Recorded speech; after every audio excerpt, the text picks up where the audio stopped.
Hello, and welcome to Poems You Need, where two poets who believe in the transformative power of language share the poems that sustain and inspire us.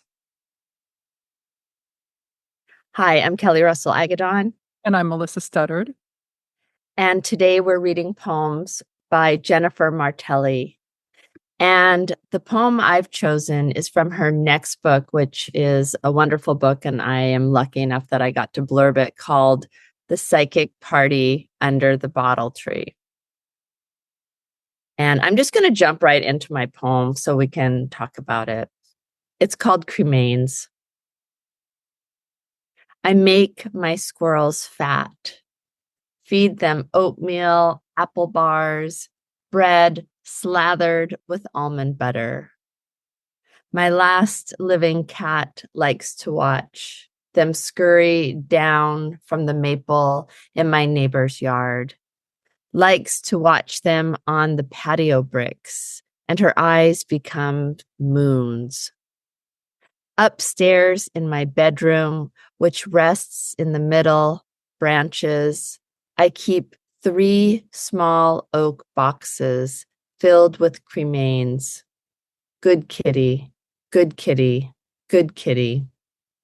The boxes remind me of the Hope Chest samples they gave us back in high school.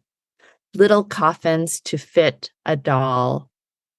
I've been sober over 30 years, more than half my life spent dry as a god's unused flute. If I opened up a hole in my skin, filled that hole with anything, my heart would explode. Hmm. Beautiful reading, Kelly. And that poem is just really amazing. The places that it goes, like where it starts and where it ends up. I never expected that. I've been sober over 30 years. Gone from the cats and the fat squirrels to little coffins, and yeah, it's really amazing. I mean, I feel like I've been on a journey in this poem, an Yeah, emotion. well, exactly. And you brought up that line, which is kind of the volta of the poem, where there's that it comes out of nowhere, but it doesn't. I've been sober for over 30 years, and it's that idea of, had the speaker not been, there might be her cremains there. So I just thought I'm so glad you pointed that out, because I think that was one of the reasons I chose it, because I'm really interested in poems that do transitions well by taking a risk. And I felt like this was a risk. Totally. And I feel like one of the things that I like to tell my students in the creative writing classes is that, a lot of people think that they have to have like a smooth transition. They have to we were taught in like grade school to build the bridge for the reader. But I think when you're a poet, you can just toss a rope swing instead of instead of building a bridge, because that's more interesting to the reader, and the logic is different there. It's not linear, it's parallel. It's more like a juxtapositioning, and it's really, really beautiful. It allows the reader to do that mind work on their own to get there with her. Yeah, that's great. The rope swing, that analogy. Thank you. I think when you work for it, sometimes you appreciate it more. Yeah. Well, and also we came along with her. And so, like you said, that rope swing was thrown over to us and we jumped on and went across in a different way. And I do like that it wasn't this happened, and like super smooth, especially, based on what the topic is. Yeah, totally. And the way that topic unfolds too, just even in the second line, she says, "My last living cat." I mean, that's just the perfect example of what a poet can do with 4 words. I mean, that's 4 words. And think about everything that we learned from that. It's amazing. Exactly. This poem, what does a really good job through imagery, shows us the speaker, her life. And the other thing which comes right after the part about the sober was A God's Unused Flute, which I thought was such an interesting choice and a smart choice on words with the word flute, because I thought like a flute of champagne, but I also thought of the musical flute. So I really love that there. Yeah, that's making that word work double time, Yeah, it is. which is interesting because, you know, it's like a pun, but it's not funny, you know? Right. It has that kind of sly wit, that dark humor. Writing a poem about Cremains and to have good kitty, good kitty, good kitty, that's kind of shows that little bit of like what you said, that dark humor, which I love. I love finding that in work because I have a similar humor. I do too. I mean, I love it. And also just like, when have you ever seen good kitty, good kitty, good kitty in a poem? It's fantastic. Sure. I love it. Well, I will share my poem now. And I wanted to read a poem from this book, The Queen of Queens. So it's a different book. It's a little older. And, you know, sometimes I like to give love to an older book because there's a lot of emphasis in the publishing world on what's out and new right now. But I don't want to forget about all the loved things that were in previous books. So this is called Yesterday I Was So Angry I Broke Things with My Mind. And I was so drawn to this poem for a number of reasons.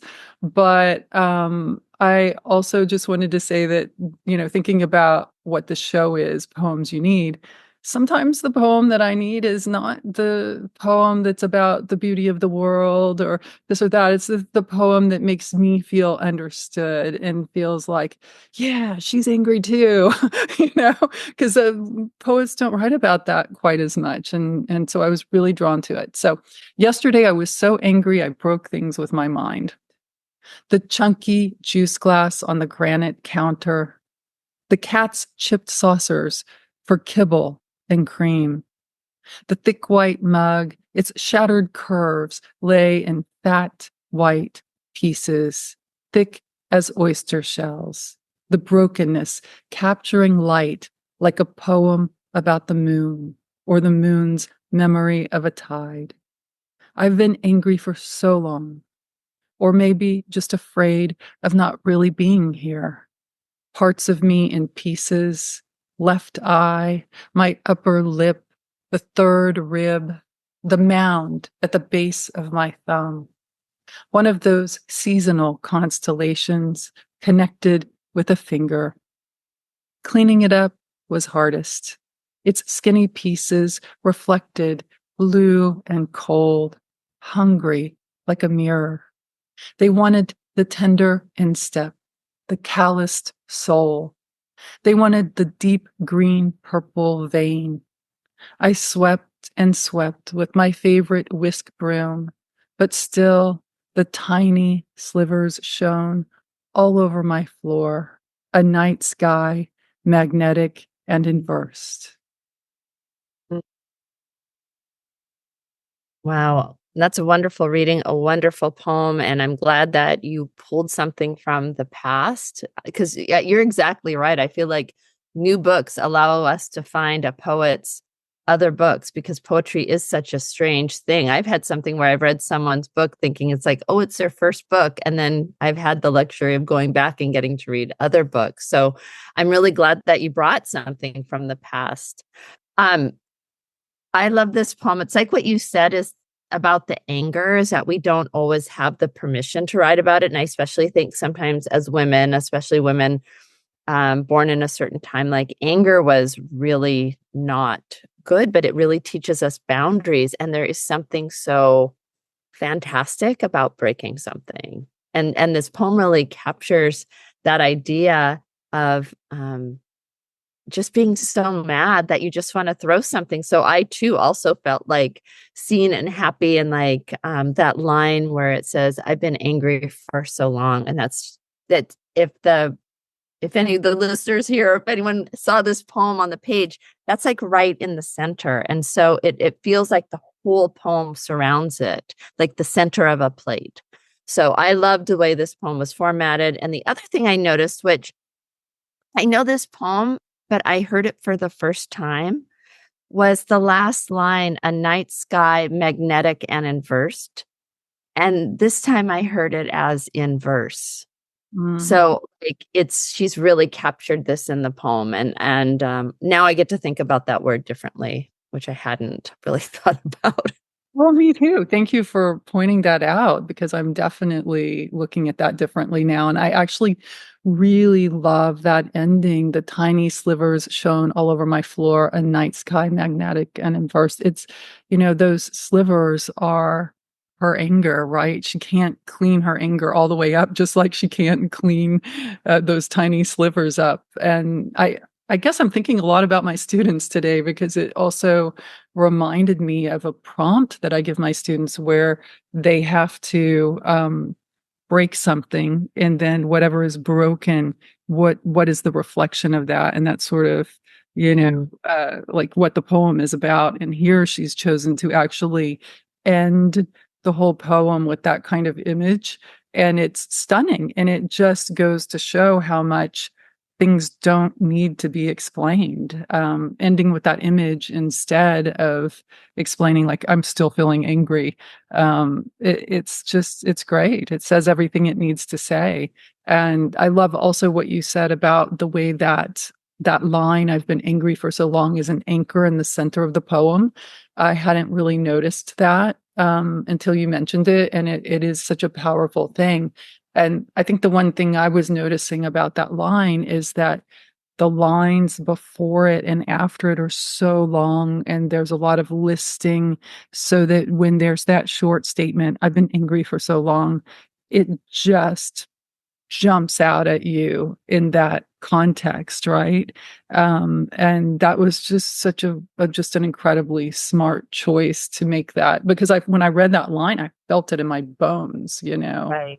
how. That's a really good point. It shows like that technique as poets when we're writing. If you're writing really, really long lines and you throw in a short one that's very emotionally based, it's going to have a lot more power than if it was like a longer line that led into it. I need to ask you, do you have your students like physically break something, or do they imagine it? That is such a good question. No, I have had my students do physical things in the past, but wouldn't it be great if I took them all to like a Greek restaurant and we broke the plates? Yeah. Oh, I mean, I actually now want to like break something and write about it, and like to really like look at it and see, because there's that part in there about like that you brought up about the slivers. That's the hardest part of anything broken to clean up, because you get the big shards of glass or something if you like drop a dish, but Yeah. then there's all those little things, and those like end up in your fingers and your feet. Oh, So owie, owie. They yeah. don't quite ever go away. They're splinters. Yeah. Yeah. So that would be that would be kind of a fun exercise. I don't know. I just want to break something, like something I want to like don't really like, and then get rid of it. Like, oh, good. Now it's broken. I don't have to deal with it. Oh darn, how'd that happen? We'll have a retreat, Kelly, and we'll lead some writing prompts, and they will involve breaking things. I would love that, actually. Okay, that's a plan. These Oh, are two great books, two great poems. yeah, They both really showed Jennifer's mind and how it works. yeah, How she tells stories through imagery. yeah. Just love these poems. So thank you, and thanks, Jennifer, for this book. I think I got this from her at AWP, so I'm really happy to have it. So, Oh, great. Yeah, and her new one's coming out. So wonderful. yay. Night. Bye. Thank you for celebrating poetry with us today. Information about the poet and works featured can be found on the episode page. And if you enjoyed today's readings, please press the like button and subscribe so not to miss another poem. You can also share the episode with a friend, and we hope you do. Until next time, we wish you beauty, inspiration, and very meaningful days. May you always have the poems you need.